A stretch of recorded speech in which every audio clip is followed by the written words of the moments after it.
Nosso tema para essa noite é o seguinte: embarque na viagem rumo aos propósitos de Deus. Embarque na viagem rumo aos propósitos de Deus. Eu quero ler Atos 27, do 1 ao 12. Atos 27, do 1 ao 12.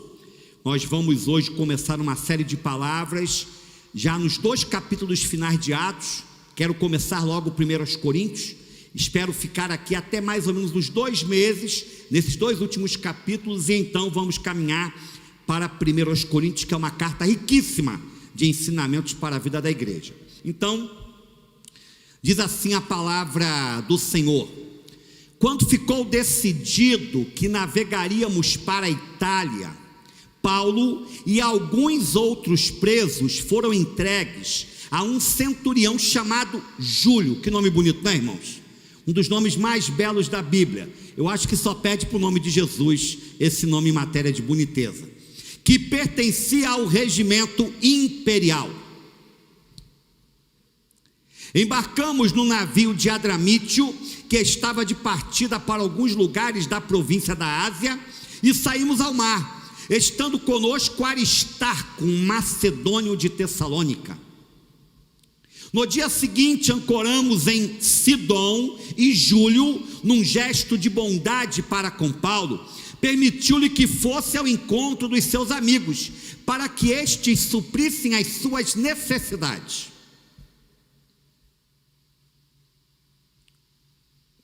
Vamos lá? Travou aí? Então, muito bem. Versículo 4. Quando partimos de lá, passamos ao norte de Chipre, porque os ventos nos eram contrários. Tendo atravessado o mar aberto ao longo da Cilícia e da Panfília, ancoramos em Mirra, na Lícia.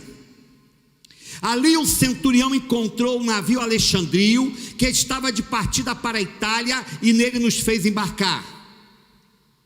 Navegamos vagarosamente por muitos dias, e tivemos dificuldade para chegar a Cnido, não sendo possível prosseguirmos em nossa rota, devido aos ventos contrários. Navegamos ao sul de Creta, de fronte de Salmona.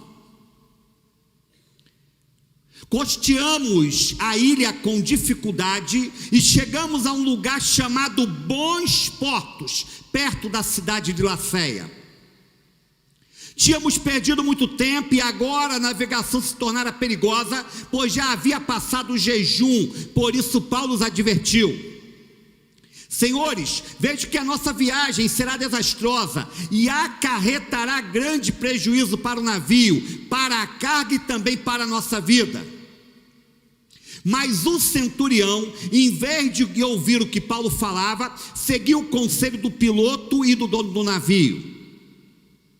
Visto que o porto não era próprio para passar o inverno, a maioria decidiu que deveríamos continuar navegando com a esperança de alcançar Fenície e ali passar o inverno. Este era um porto de Creta que dava para sudoeste do nordeste, ou do noroeste, até o 12, ok. Vamos lá, pode soltar a imagem aí, minha filha, por favor.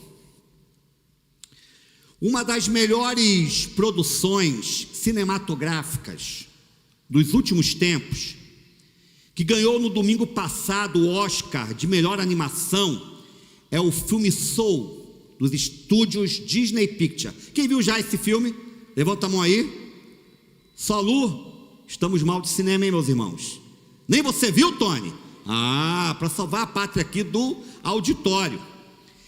Esse filme, ele é uma obra tão grandiosa que, sem dúvida, poderia concorrer à estatueta principal, e não apenas ao Oscar de melhor animação. Poderia ganhar o Oscar de melhor filme se tivesse sido indicado para tal.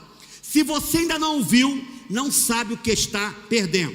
Basicamente o filme Soul, ele emociona crianças e adultos, trazendo uma mensagem que é essencial para todos nós. Qual é o cerne da mensagem do filme Soul? Somente seremos felizes quando formos capazes de compreendermos qual é o nosso propósito nessa vida. Vou repetir. Somente seremos felizes quando formos capazes de compreendermos qual é o propósito da nossa vida, da nossa existência. Esta é, de fato, a mensagem principal do filme Soul. Você sabe o que você espera desse mundo? O porquê de você estar ainda respirando e não ter partido para a glória eterna? Esse questionamento ele é fundamental para que saiamos do marasmo, dessa rotina corrosiva que muitas vezes nos domina a alma, tirando a nossa alegria de viver. Paulo, o apóstolo Paulo, a personagem central do livro de Atos, juntamente com Pedro, ele não tinha essa dificuldade de entender qual era a sua missão, essa dúvida que muitas vezes trazemos conosco. Paulo estava consciente que havia recebido um comissionamento da parte do Senhor, e ele não poderia descansar enquanto não cumprisse o propósito para o qual ele foi convocado por Deus. E qual era a vocação de Paulo? Qual era o chamado de Paulo? Mais especificamente falando, nessa parte final do livro de Atos, Paulo tinha um chamado para ir a Roma. Deus já havia dito a ele que ele testemunharia do evangelho de Jesus para César, imperador romano. Vamos ver isso aí? Atos capítulo 23, versículo 11. Só revendo um texto que já estudamos aqui. Na noite seguinte, o Senhor, pondo-se ao lado dele, disse: coragem, assim como você testemunhou a meu respeito em Jerusalém, deverá testemunhar também em Roma. Mas o que é que estava acontecendo? Temos visto isso aqui exaustivamente. Depois de 2 anos trancafiado e esquecido na fortaleza de Cesareia, na prisão de Cesareia, na Palestina, achando que a sua missão iria por água abaixo, pensando que talvez Deus tivesse se esquecido dele. Depois de 2 anos, Paulo então é liberado para viajar como prisioneiro para Roma, a fim de ser finalmente julgado por César, o imperador. Começa então uma viagem que não é só física, mas é uma viagem também espiritual na vida de Paulo. E nós temos algumas lições com essa viagem de Paulo, que vão nos falar muito ao nosso coração, para que nós compreendamos de uma vez por todas o que é que Deus tem para nós e como é que nós podemos descobrir o nosso chamado e cumpri-lo na prática. Vamos começar então? Vamos reler Atos 27, 1 e 2. Atos 27, 1 e 2. No dia seguinte, quando ficou decidido que navegaríamos para a Itália, Paulo e alguns outros presos foram entregues a um centurião chamado Júlio, que pertencia ao regimento imperial. Embarcamos no navio de Adramítio, que estava de partida para alguns lugares da província da Ásia, e saímos ao mar, estando conosco Aristarco, um macedônio de Tessalônica. Então vamos lá, primeira verdade dessa noite. Primeira verdade dessa noite. Para cumprir o propósito de Deus em nossa vida, precisamos de amigos que estejam ao nosso redor. Para cumprirmos os propósitos de Deus na nossa vida, precisamos de amigos verdadeiros, reais, ajudadores, que estejam ao nosso redor. Vamos lá, Atos 27, versículo 3. Paulo começou a viagem, veja bem. No dia seguinte, ancoramos em onde? Sidom. Primeira parada. Aquela viagem tinha várias conexões, aquela viagem tinha vários estágios. No dia seguinte, ancoramos em Sidom, e Júlio, num gesto de bondade para com Paulo, permitiu-lhe que fosse ao encontro dos seus amigos, para que estes suprissem as suas necessidades. Eu estive no ano de 2008 em Sidom, que hoje é chamada de Saida, é o nome árabe da cidade. Essa cidade ela fica no sul do Líbano, é uma cidade banhada pelas águas do mar Mediterrâneo. Em determinado momento eu me lembro que eu fiquei em frente a um cais que já tinha quase 2.000 anos, ou mais de 2.000 anos, da época do Império Romano. E havia na ponta do cais uma construção em ruínas, também da época imperial. E enquanto eu estava ali parado, em frente ao mar Mediterrâneo, olhando para aquele cais milenar, eu fiquei pensando comigo: será que Paulo passou por aqui? Será que as passadas dele passaram justamente por esse lugar que eu estou aqui parado agora, na ponta do cais? E veio sobre mim um sentimento espiritual muito profundo, muito profundo. E Sidom então foi a primeira parada de Paulo na sua viagem de Cesareia para Roma. E o que é que Deus mostra para Paulo nessa primeira viagem? Deus demonstra a sua bondade, por meio de quem? Por meio de amigos que ele levanta na vida de Paulo. Uma pessoa inesperada que Deus levanta, Júlio. Quem era Júlio? Era o chefe da guarda que estava tomando conta dos prisioneiros que iam para Roma. Alguns destes já condenados à morte, alguns destes iriam para as arenas lutarem em nome do imperador, e Paulo estava no meio daquele grupo.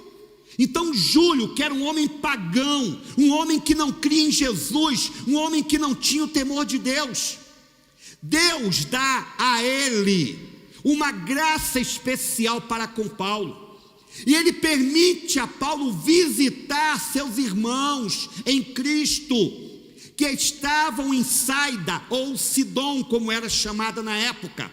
E ali aqueles irmãos em Cristo vão ao encontro de Paulo e abastecem Paulo na viagem, dão-lhe roupas, dão-lhe suprimentos alimentícios, dão dinheiro para ele. Havia essa liberdade, porque Paulo não era um prisioneiro de alta periculosidade.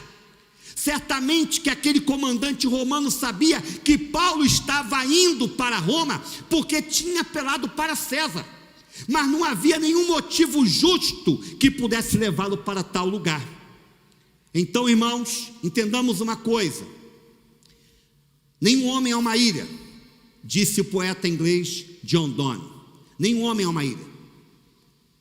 Você pode ter as maiores ideias, você pode idealizar os maiores e melhores projetos, você pode ter os sonhos mais audaciosos, mas eu quero lhe dizer que sozinho, sozinha, você não chegará a lugar algum.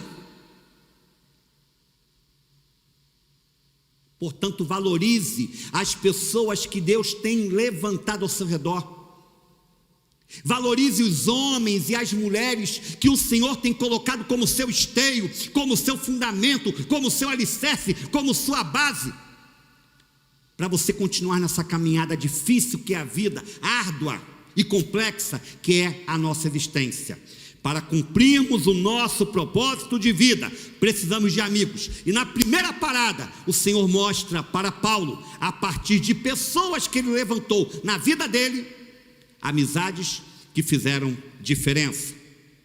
Segunda verdade: para cumprirmos o nosso propósito de vida, precisamos aprender a enfrentar ventos contrários. Para cumprirmos o nosso propósito de vida, precisamos aprender a enfrentar ventos contrários. Vamos lá, versículo 4 de Atos 27. Olha que interessante. Quando partimos de lá, de Sidom, passamos ao norte de Chipre, porque os ventos nos eram o quê? Contrários. Contrários. Se ligue nisso. Não pense você que o simples fato de saber qual é a sua missão nesse mundo e que por estar você dentro da vontade de Deus, não pense que você terá vida fácil por isso, não. Lá estava Paulo viajando para Roma, fruto de uma promessa divina para o seu ministério evangelístico, apostólico, e ainda assim, mesmo debaixo da vontade de Deus, o texto nos diz o quê? Que Paulo enfrentou ventos contrários. A vida real, irmãos, é um negócio muito complicado.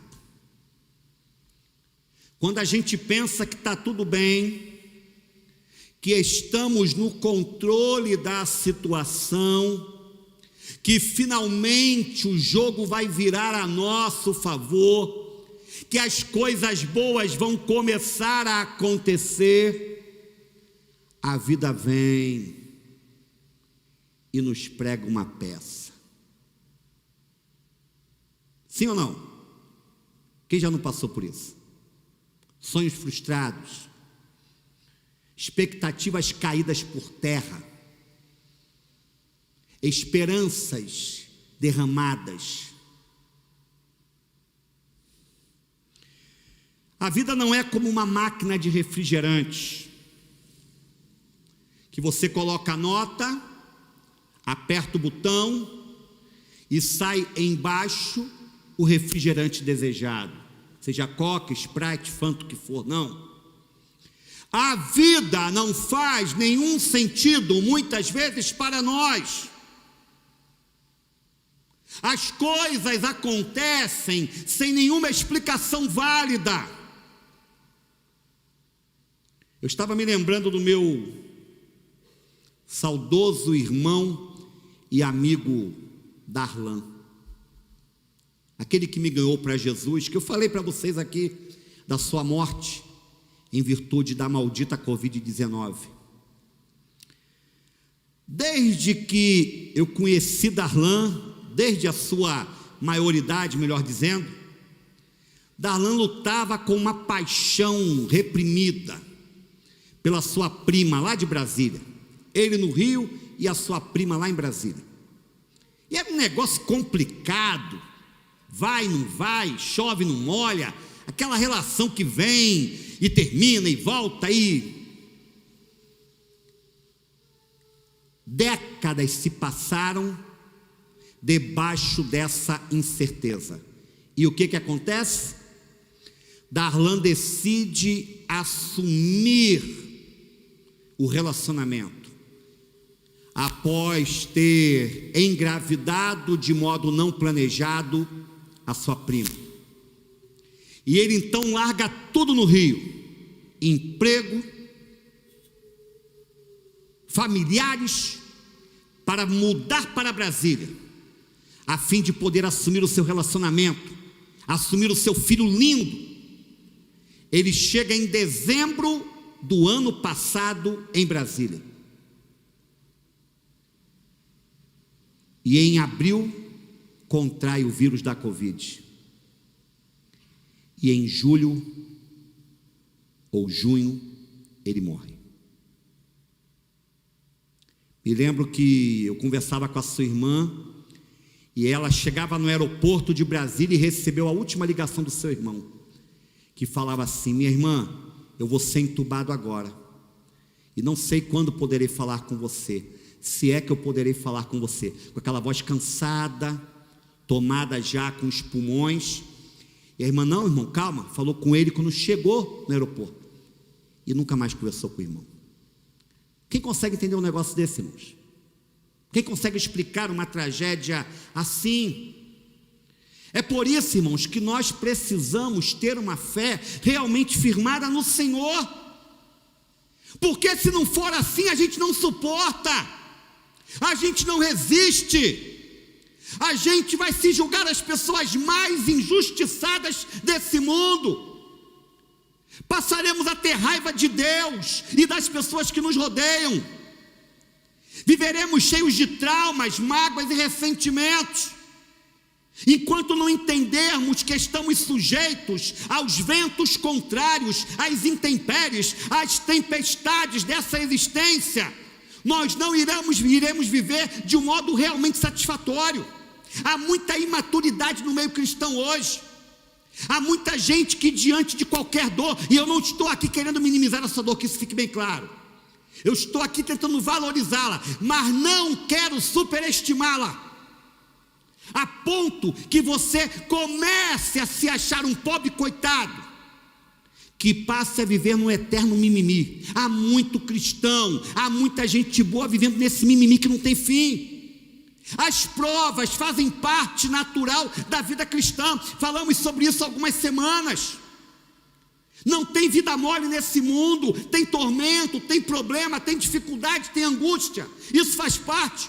Quando olhamos para a vida dos homens de Deus na Bíblia, a gente vê que mesmo sendo homens cheios do Espírito Santo, mulheres cheias de Deus, enfrentaram duras privações. E a gente quer ter aí, a gente quer experimentar o que os grandes homens de Deus não experimentaram, irmãos. Esse evangelho da prosperidade é uma mentira. É claro que Deus nos honra, é claro que Deus nos abençoa, mas a principal bênção, que isso fique claro, é Jesus em você, é Jesus para você, é Jesus com você. Deus não te deu garantia de que você teria um carro zerado, importado, que você moraria num palacete, que você teria um emprego de 10, 15 mil reais. Deus não te garantiu isso. O que Ele te garantiu é a paz que excede todo entendimento. O que Ele te garantiu é a companhia contínua dEle. O que Ele te garantiu é a presença do seu Espírito dentro de você. As demais coisas podem acontecer? Podem. E eu espero que aconteça na sua vida. Eu espero em nome de Jesus. Mas nós não vivemos em função dessas coisas. Amém, igreja? Nós não vivemos, irmãos, não vivemos. Queremos crescer? Claro que queremos. Queremos evoluir? Claro que queremos. Mas não temos garantia alguma de que isso acontecerá, irmãos. Não temos. Não temos. John Wesley, já falei isso aqui, um dos maiores homens de Deus da face da terra, capelão da rainha da Inglaterra, fundador da igreja metodista, um homem que era culto, um homem que era versado em vários idiomas, um homem que tinha um cabedal de conhecimento impressionante, não só da palavra, mas do mundo secular. John Wesley, quando morreu, ele só tinha a roupa do corpo. John Wesley, quando morreu, ele só tinha a roupa do corpo. E foi um dos homens mais prósperos que viveram na face da terra, de se assentar para almoçar com rainhas e reis.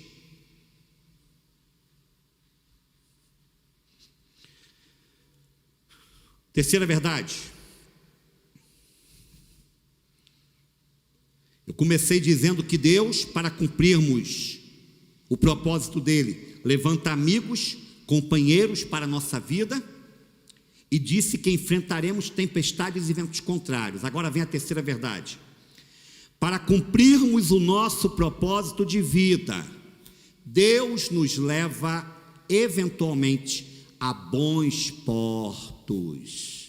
Para cumprirmos o nosso propósito de vida, Deus nos leva eventualmente a bons portos. Vamos lá, Atos 27, versículo 8.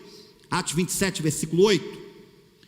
Costeamos a ilha com dificuldade e chegamos a um lugar chamado, que, irmãos? Bons portos, perto da cidade de Laséia. Bons portos. Olha aqui para mim. Nós não servimos a um Deus sádico, brincalhão, zombeteiro, escarnecedor. Servimos a um Deus que é amor. Portanto, entenda isso. Depois dos ventos contrários, depois da noite nebulosa, Deus sempre nos levará a bons portos. Ele sabe o quanto você pode suportar. E Ele não permitirá que você seja provado, tentado, esmagado, pressionado, além das suas forças. Vamos lá? 1 Coríntios capítulo 10, versículo 13. 1 Coríntios capítulo 10, versículo 13. Olha o que diz o texto. Não sobreveio a vocês tentação que não fosse comum aos homens. E Deus é fiel. Ele não permitirá que vocês sejam tentados além do que podem suportar, mas quando forem tentados, Ele mesmo providenciará um escape para que o possam suportar. Isso é a palavra de Deus, irmãos. Nós temos que nos apegar a ela.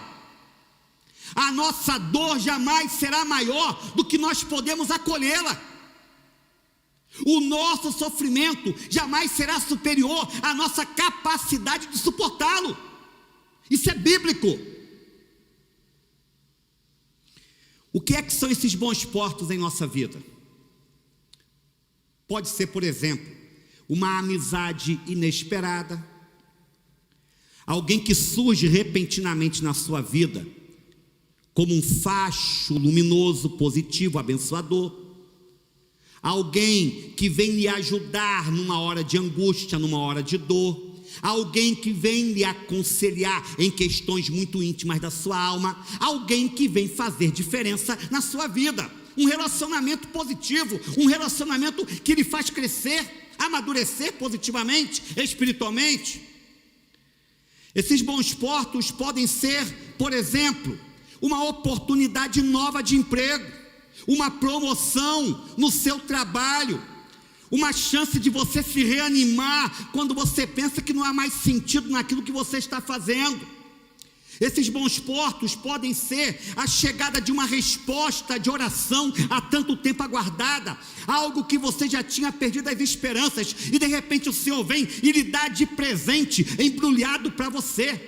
Esses bons portos podem ser uma visitação especial do Espírito Santo em sua vida, um momento, um período de maior intimidade com Deus, de renovação das suas energias espirituais. Há inúmeras maneiras de Deus nos levar aos bons portos dele, e nós temos que confiar que esses bons portos chegarão em nossa vida. Se neste exato momento você está com a sua embarcação ancorada nesse lugar chamado bons portos, dê glória a Deus por isso. Há muita gente chorando, há muita gente angustiada, há muita gente entristecida, mas nesse momento Deus decidiu colocar alguns de vocês, alguns de nós, nesse lugar conhecido como bons portos. Glória ao nome dele. O que é que Tiago nos fala? Está alguém triste? O que é que tem que fazer? Ore. Está alguém alegre? Faça o quê? Cante louvores. Se você está no momento de cantar, cante. Não se cale, não se emudeça. Glorifique a esse Senhor que tem sido com você e por você.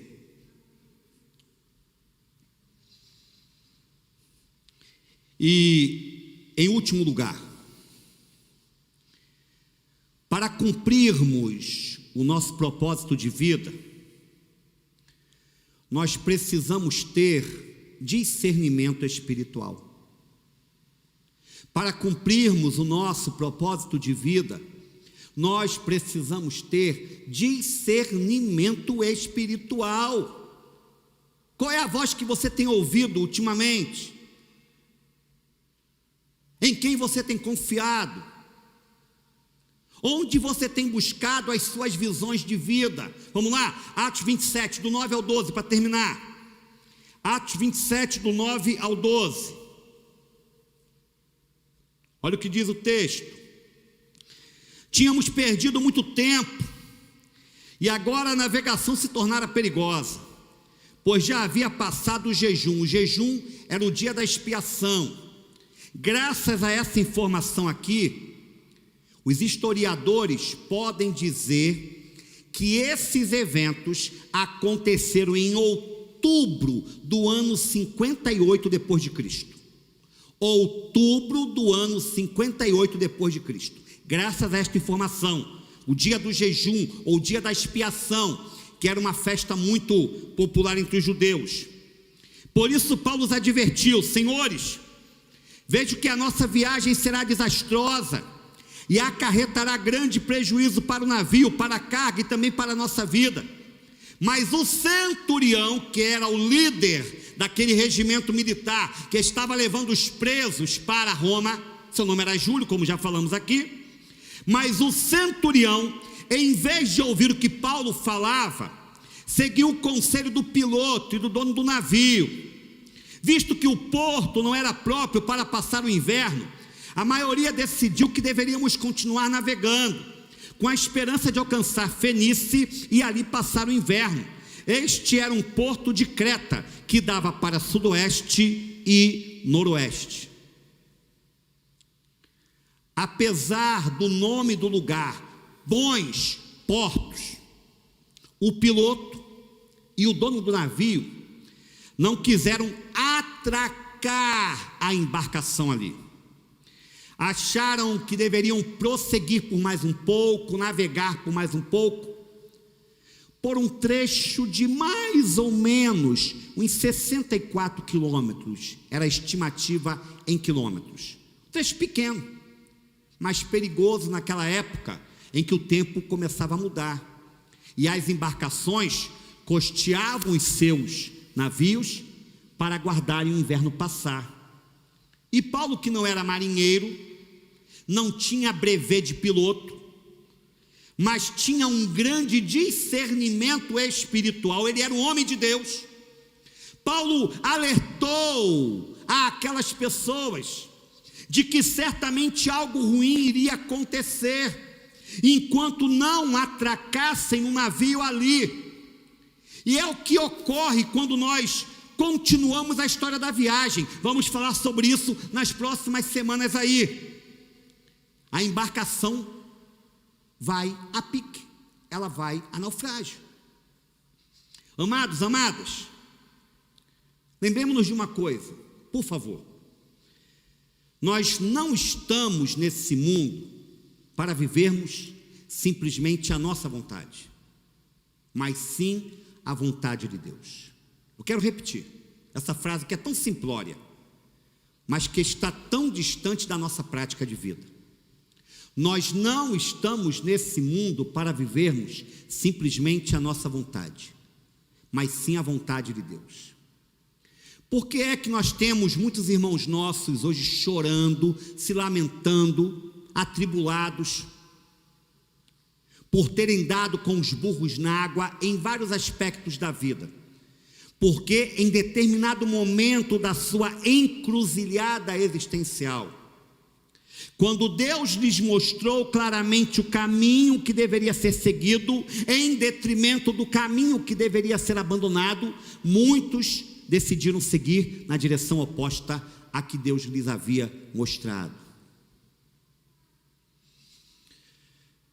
Precisamos continuamente de estarmos com os nossos ouvidos espirituais abertos, para discernirmos a voz do seu Espírito Santo, porque o Espírito fala com a sua igreja, o Espírito fala com você, meu irmão. Só que não basta o Espírito lhe falar e você distinguir a voz dele. Você tem que ter um coração obediente, um coração disponível para colocar em evidência o que Deus tem mostrado para você. E esse é o nosso problema principal. Nós até identificamos a vontade de Deus, mas por um sentimento de rebeldia interior, nós não nos permitimos vivenciá-la. Esse é um problema muito comum. Quando nós não somos conduzidos pela voz de Deus, nós permitimos que outras vozes nos conduzam, outras palavras nos orientem. outros conselhos nos liderem. Paulo estava rodeado por pessoas naquele navio que não tinham a mesma visão e audição espiritual que ele. E ele não poderia fazer nada, porque ele não passava de um prisioneiro. Ele não tinha voz, nem vez ativa naquele lugar. Ele deu o conselho, ele deu a orientação, ele mostrou a visão de Deus, mas ninguém o ouviu. O piloto, o dono do barco, decidiram continuar a viagem.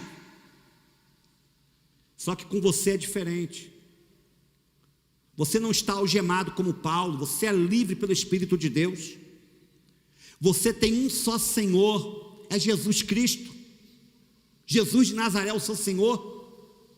Então você não está fixado a ninguém para ter que fazer aquilo que você não quer fazer, para ter que decidir por algo que não é a vontade clara de Deus para a sua vida. Cuidado então para quem você tem entregue o controle da sua existência. Cuidado com as vozes que você tem ouvido, abrigado no seu coração. Colossenses capítulo 3, verso 16. Colossenses capítulo 3, verso 16. Olha o que diz: habite ricamente em vocês a palavra de Cristo. Ensinem e aconselhem-se uns aos outros com toda a sabedoria e cantem salmos, hinos e cânticos espirituais com gratidão a Deus em seu coração. Sabe o que nos falta, irmãos? A velha e incomparável palavra de Deus.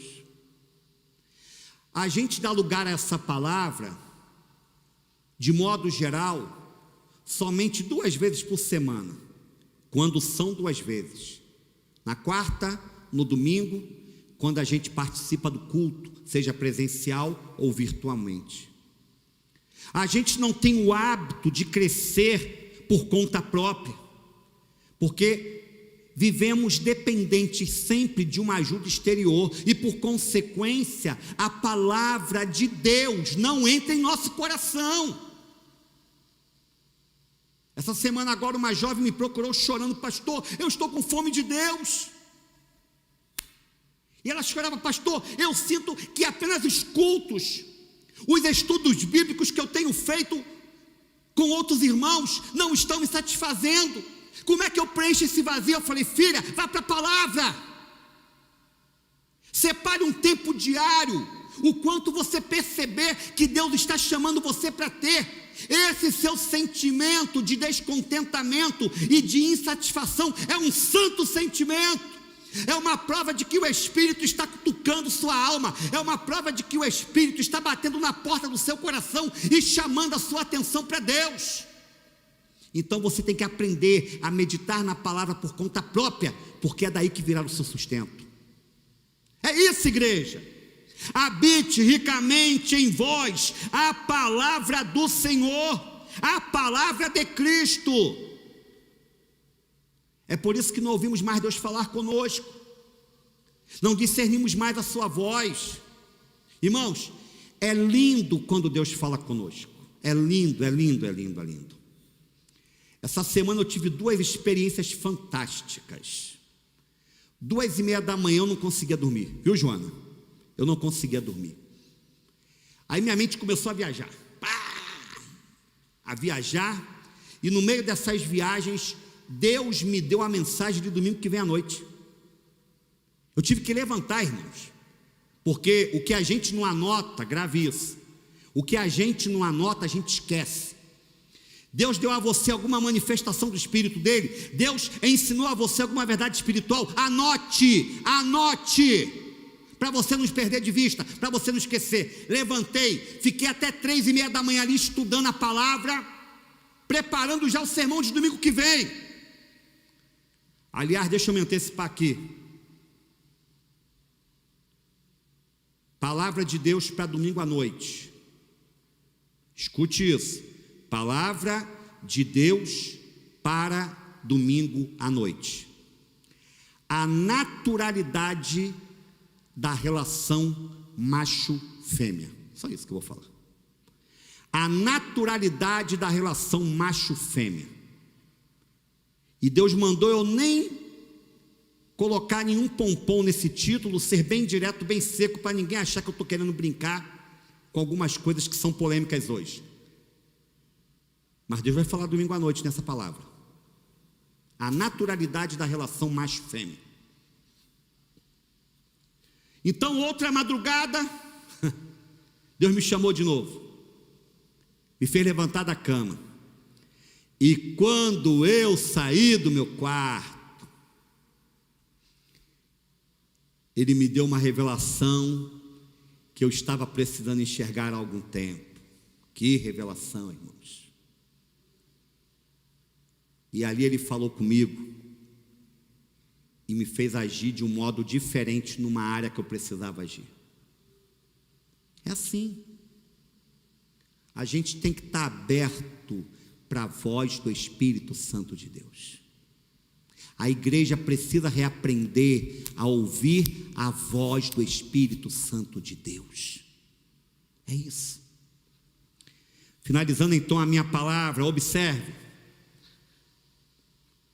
A viagem de Paulo está só começando. E eu espero que o mesmo aconteça comigo e com você. Essa vida nossa é uma viagem. Essa vida nossa é uma peregrinação.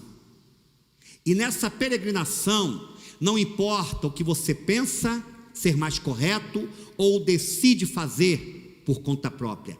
Nessa jornada que é a vida, importa o que Deus tem para você e o que Deus quer para você. Paulo estava indo para Roma depois de achar que as coisas não iriam mais acontecer, porque Paulo nunca abriu mão do seu propósito de vida. E você? Para onde você está indo? Para onde você quer ir? Não abra mão do que o Senhor tem guardado para você. Mesmo que você chore por um tempo, mesmo que você sofra, mesmo que os ventos sejam contrários, persevere, porque se Deus vocacionou, Ele sustenta. Isso é o que importa.